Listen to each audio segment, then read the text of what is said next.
Halo guys, kembali lagi di DH Channel. Kali ini kita akan membahas sebuah film yang berjudul Danggal yang terinspirasi dari kisah nyata. Film ini menceritakan tentang seorang mantan pegulat bernama Mahavir Singh Phogat yang memutuskan untuk melatih kedua anak perempuannya menjadi seorang pegulat. Aksinya ini mendapat banyak cibiran dan penolakan dari masyarakat sekitar yang menganggap olahraga gulat tidak diperuntukkan untuk perempuan. Namun berkat kegigihannya, ia berhasil melatih dan menjadikan kedua putrinya meraih prestasi yang luar biasa. Oke, langsung saja inilah alur ceritanya.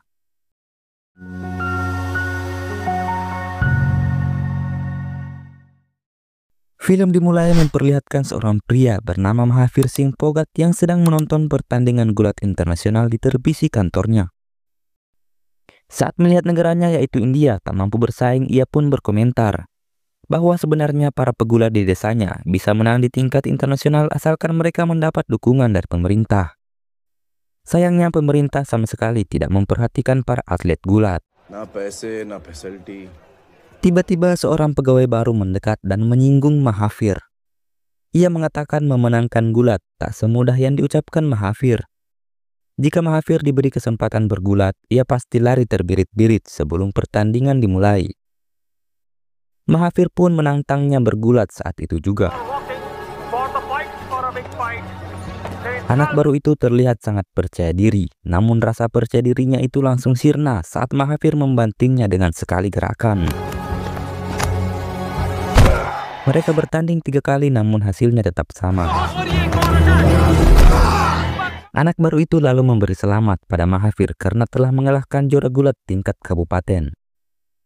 Namun ia langsung diulti karena ternyata Mahavir adalah juara gulat tingkat nasional. Mahavir telah meraih banyak prestasi di tingkat nasional. Namun saat hendak berkarir di tingkat internasional, ia terpaksa berhenti dan memilih menjadi pegawai honorer. Hal ini karena atlet gulat sama sekali tak mendapat dukungan dari pemerintah. Dan Mahavir juga tak memiliki cukup uang untuk membiayai dirinya sendiri dalam mengikuti Olimpiade Gulat Internasional. Oleh karena itu, Mahavir sangat berharap bisa memiliki seorang anak laki-laki untuk meneruskan cita-citanya. Namun saat kelahiran anak pertama, ia justru dikaruniai seorang anak perempuan. Kabar mengenai Mahavir yang sangat mendambakan anak laki-laki pun menjadi hal yang umum di desanya. Banyak warga yang memberinya tips dan trik untuk mendapatkan anak laki-laki, seperti melakukan ritual memberi makan sapi hitam sebelum matahari terbit, berhubungan suami istri hanya di hari Senin, serta membaca beberapa mantra. Mahavir dan istrinya pun melakukan semua cara tersebut. Namun saat kelahiran anak kedua yang lahir tetaplah anak perempuan. Begitu pula saat anak ketiga dan keempat lahir. Mahavir pun akhirnya mencoba mengubur mimpinya dan menerima takdir Tuhan. Namun suatu hari dua anak laki-laki yang tampak babak belur datang bersama orang tuanya untuk menemui Mahavir. Orang tua anak-anak itu memberitahu Mahavir bahwa kedua putrinya yaitu Gita dan Babita telah memukul anak-anak mereka hingga babak belur. Mahavir pun meminta maaf kepada mereka dan pada saat itu juga ia menyadari bahwa kedua putrinya ternyata memiliki bakat dalam bergulat. Ia kemudian meminta kedua putrinya untuk mempraktekkan bagaimana cara mereka menghajar kedua anak laki-laki itu. Gita dan Babita pun mempraktekkannya pada sepupu mereka yang bernama Omkar. Di malam harinya, Mahavir memberitahu istrinya bahwa ia ingin melatih Gita dan Babita bergulat. Ia ingin kedua putrinya itu yang meneruskan mimpinya menjadi juara dunia. Istrinya sempat menolak, namun Mahavir meminta waktu 1 tahun untuk melihat apakah kedua putrinya menunjukkan potensi menjadi pegulat. Jika tidak, ia berjanji akan melupakan mimpinya. Akhirnya sang istri pun menyetujui permintaan Mahavir. Mahavir kemudian menemui kedua putrinya, lalu membelikan jajanan kesukaan mereka yaitu onde-onde dicampur saus tomat. Ia memberitahu mereka bahwa hari itu adalah hari terakhir mereka bisa makan jajanan. Karena mulai besok mereka akan menjalani diet ketat dan mulai berlatih menjadi pegulat. Gita dan Babita pun menikmati onde-onde itu dengan lahap, seolah-olah menyadari bahwa ini adalah kenikmatan terakhir sebelum masa pelatihan yang berat. Di pagi harinya latihan fisik pun dimulai. Setiap hari mereka harus bangun jam 5 subuh untuk berlatih sebelum berangkat ke sekolah. Setelah rangkaian latihan fisik selesai, Mahafir kemudian membangun arena gulat sederhana di tengah sawah untuk mengajarkan teknik-teknik dasar gulat kepada kedua putrinya. Mahafir meminta Omkar untuk menemani Gita dan Babita berlatih. Di sana Mahafir melihat bahwa fisik kedua putrinya masih sangat lemah. Ia pun memutuskan untuk membeli daging ayam agar mereka mendapat asupan protein yang cukup. Saat Mahafir membawa pulang daging ayam itu, istrinya malah mengamuk karena memakan daging diharamkan dalam agamanya. Namun Mahafir tetap bersikeras dan memutuskan untuk memasak daging ayam itu sendiri bersama Omkar. Sementara itu, para penduduk desa mulai membicarakan Mahafir. Mereka menganggapnya gila karena memaksa kedua anak gadisnya menjadi pegulat. Di sisi lain, kedua anaknya juga sudah merasa tak sanggup menjalani latihan yang begitu berat. Mereka kemudian meminta ibu mereka untuk membujuk Mahafir. Namun ibu mereka menolak. Akhirnya mereka memberanikan diri untuk berbicara langsung dengan Mahafir. Mereka mengajukan berbagai alasan, mulai dari ketiduran di kelas akibat kelelahan, kesulitan untuk fokus belajar hingga diejek oleh teman-teman sebagai seorang pria. Mahafir kemudian memberitahu mereka bahwa hal-hal seperti itu bukanlah masalah. Gita kembali membuat alasan bahwa rambut mereka rusak dan berkutu akibat terus-menerus latihan di pasir. Namun keesokan paginya Mahafir malah mencukur rambut kedua putrinya. Gita sempat memohon sambil menangis, namun Mahafir tak menghiraukannya.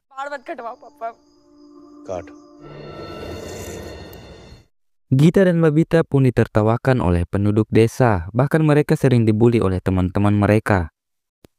Hal ini membuat Gita dan Babita merasa muak dan mulai mencari cara untuk mengelabui Mahafir. Mereka mencoba berbagai cara, mulai dari mengubah pengaturan alarm Mahafir, pura-pura cedera, merusak lampu arena, hingga berpura-pura menjadi sangat lemah. Mahafir merasa bingung dan marah, namun ia tak bisa melakukan apa-apa. Hal itu membuat Gita dan Babita merasa seolah-olah mereka telah menang. Suatu hari mereka diam-diam menghadiri pernikahan seorang tetangga yang masih berusia 14 tahun. Di sana mereka bersenang-senang hingga akhirnya Mahafir datang dan menampar Omkar. Suasana yang tadinya riang gembira tiba-tiba menjadi hening. Gita dan Babita pun curhat kepada tetangga mereka tentang perlakuan ayah mereka.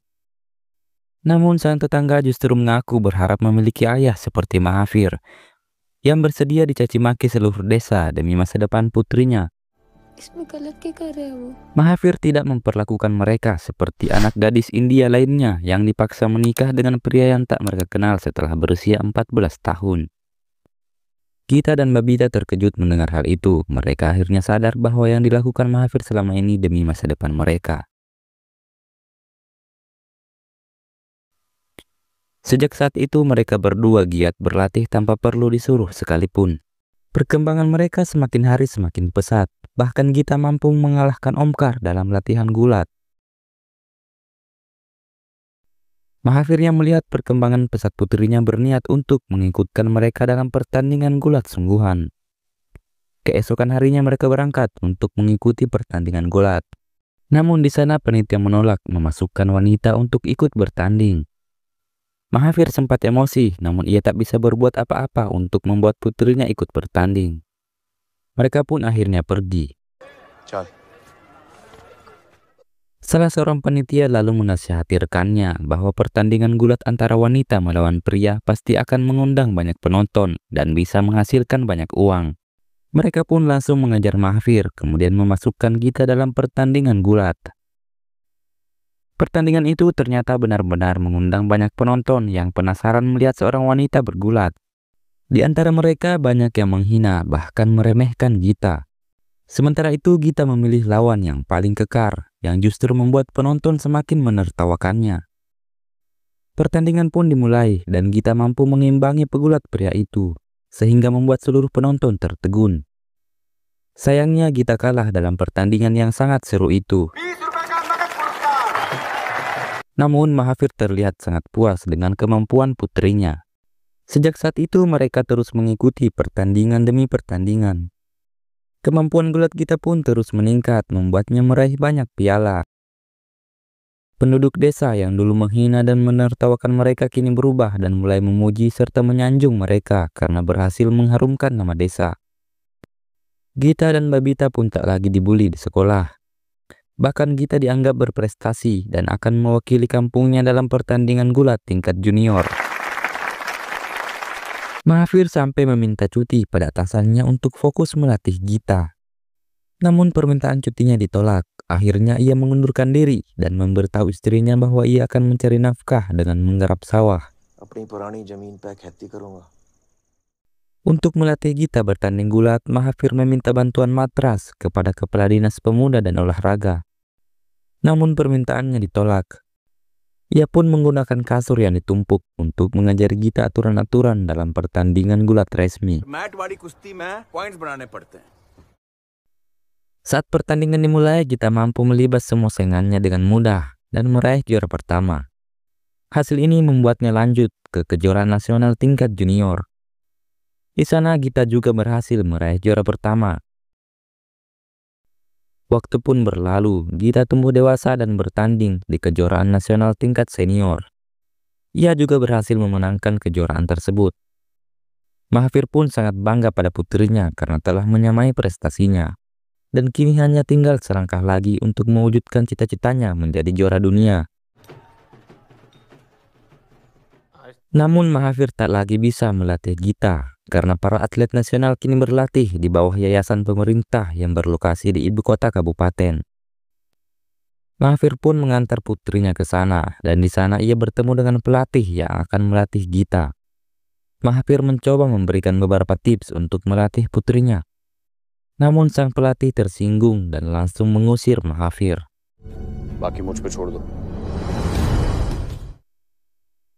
Gita yang kini tak lagi diawasi oleh ayahnya mulai kehilangan kesungguhannya dalam berlatih. Ia terpengaruh oleh gaya hidup di asrama yang jauh berbeda dengan disiplin yang diajarkan oleh Mahafir.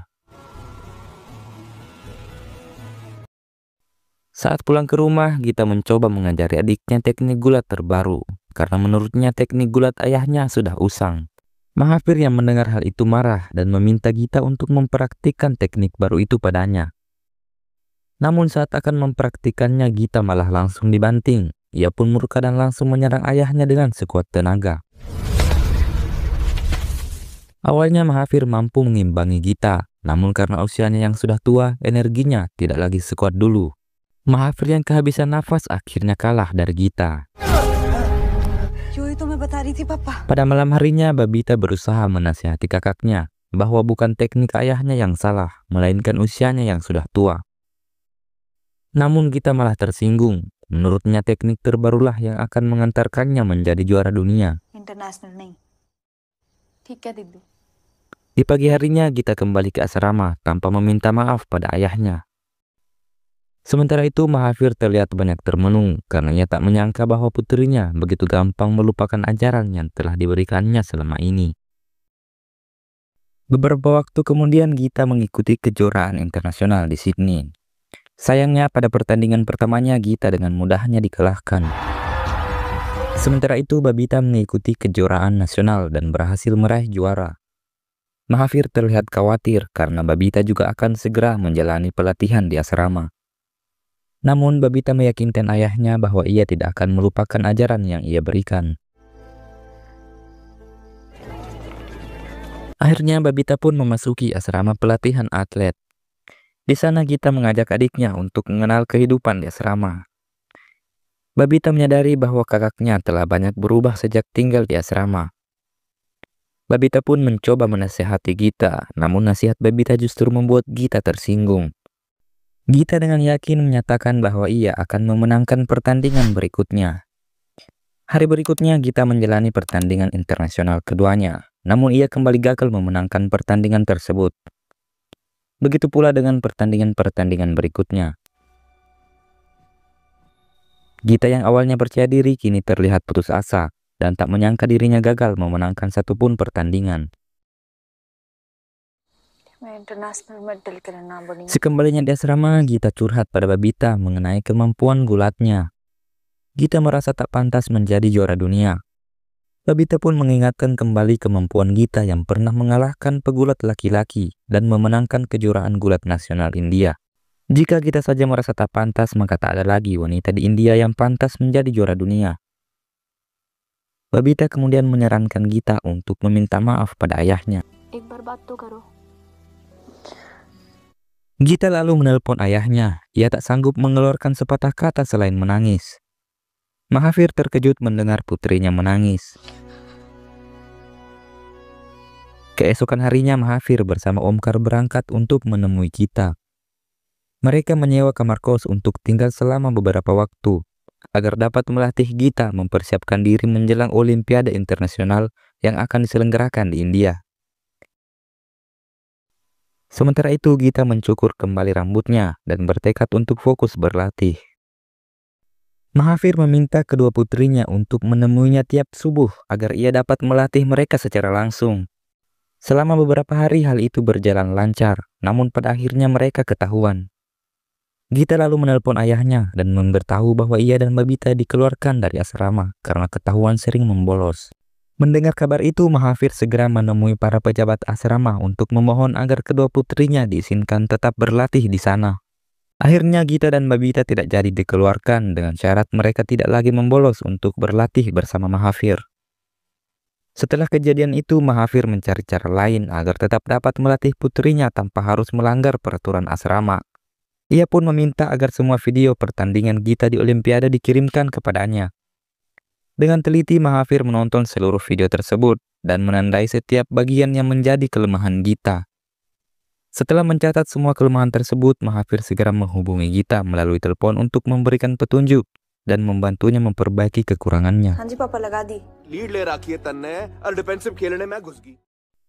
Beberapa waktu kemudian Gita akhirnya terpilih untuk mewakili India dalam ajang Olimpiade Gulat Wanita. Acara pembukaan Olimpiade berlangsung dengan sangat meriah. Singkat cerita, pada pertandingan gulat pertama Gita berhadapan dengan seorang pegulat dari Wales. Pada ronde pertama Gita mendapat serangan bantingan dari lawannya dan terlihat kesulitan. Ronde kedua pun berlangsung cukup berat baginya. Mahavir lalu berteriak untuk menyemangati Gita. Akhirnya Gita mampu mencetak poin dan menyamakan kedudukan. Pelatihnya meminta agar Gita bermain bertahan, namun Mahavir berteriak agar ia tetap bermain menyerang. Menjelang akhir waktu, Gita berhasil mencetak poin tambahan dan memenangkan pertandingan tersebut. Kemenangan ini membawa Gita melaju ke babak semifinal, namun lawan selanjutnya adalah mantan juara dunia 2 kali berturut-turut asal Nigeria. Sebelum pertandingan, Mahavir menginstruksikan Gita untuk bermain bertahan terlebih dahulu agar dapat mencegah lawannya mencetak poin. Mahavir berencana membuat lawan Gita frustasi. Setelah itu, barulah Gita melancarkan serangan. Keesokan harinya saat pertandingan dimulai, Gita benar-benar menerapkan taktik yang diajarkan ayahnya. Hal ini membuat pelatihnya sangat kesal karena ia ingin Gita bermain menyerang sejak awal pertandingan. Gita terus berupaya menahan serangan lawannya. Namun pada akhirnya ia terkena bantingan. Pelatihnya pun murka menyaksikan Gita yang tak menghiraukan instruksinya. Gita terus bertahan dengan sabar hingga akhirnya momen yang ia tunggu datang juga. Melihat lawannya mulai lengah, Gita langsung memanfaatkan kesempatan itu dengan membanting lawannya dan menyamakan kedudukan. Pada ronde terakhir, tak satu pun dari mereka yang mencetak poin. Sehingga wasit memutuskan untuk melakukan lemparan koin untuk menentukan siapa yang akan memulai serangan pada ronde berikutnya.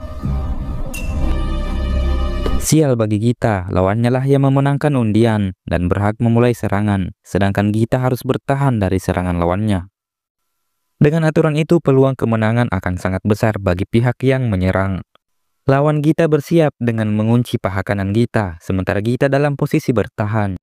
Begitu pertandingan dimulai, lawannya melancarkan serangan yang sangat agresif. Namun Gita menunjukkan ketangguhan yang luar biasa. Ia berhasil melepaskan diri dari kuncian lawan dan bahkan melancarkan serangan balik yang mengejutkan. Dengan kemenangan tersebut, Gita berhasil melaju ke babak final. Saat jumpa pers, pelatihnya mengatakan bahwa kesuksesan Gita diraih karena mengikuti instruksinya. Namun Gita langsung membantah dengan mengatakan bahwa orang yang berada di balik kesuksesannya adalah sang ayah. Hal ini membuat pelatihnya kesal. Ia pun meminta bantuan Dewan Pengurus untuk melarang Mahathir menonton pertandingan final.